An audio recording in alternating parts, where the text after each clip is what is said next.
যে আজকে চলে এসেছি খুব সুন্দর একটা রেসিপি নিয়ে। আজকে এখানে আছে এই যে খয়রা মাছ। এই খয়রা মাছগুলো কেটে নিয়েছি, কেটে ভালো করে ধুয়ে নিয়েছি। এখানে নুন আছে, এখানে হলুদ আছে, হলুদ দিয়ে এটাকে মাখিয়ে নেব। খয়রা মাছগুলো দিয়ে ভেজে নেব।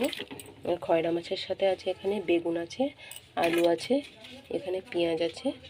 এই দিয়ে একটা খুব সুন্দর রেসিপি বানাবো। এই তেলটা গরম হয়ে গেছে, এবার মাছগুলো দিয়ে দিচ্ছি।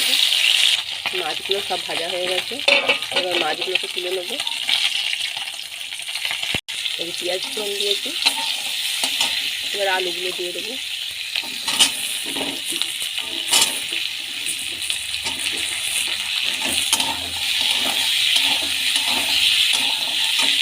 আলুগুলো ভাজা ভাজা হয়ে গেছে, এবার সব মশলাগুলো দিয়ে দেবো। এখানে আছে আদা রসুন বাটা, এটা দিয়ে দিচ্ছি।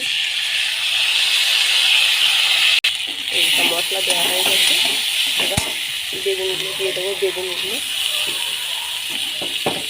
সামান্য জল দিয়েছি, দিয়ে এবার চাপা দিয়ে রেখে দেবো। আলু বেগুন কষানো হয়ে গেছে, এটাকে জল দিয়ে দিয়েছি, এবার চাপা দিয়ে রাখবো সিদ্ধ করার জন্য। মাছের ঝোলটা ফুটে গেছে, এবার ভেজে রাখা মাছগুলো সব দিয়ে দেবো।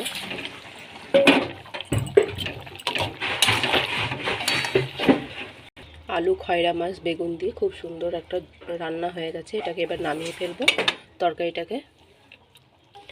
এই যে আলু বেগুন খয়রা মাছ দিয়ে ঝোলটা হয়ে গেছে, নামিয়ে ফেলেছি। অবশ্যই পুরো ভিডিওটা প্রথম থেকে শেষ পর্যন্ত দেখবেন, কেমন হয়েছে অবশ্যই জানাবেন।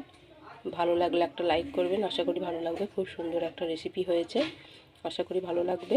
আজকের রেসিপি এই পর্যন্তই, পরের দিন আবার একটা অন্য সুন্দর রেসিপি নিয়ে চলে আসবো।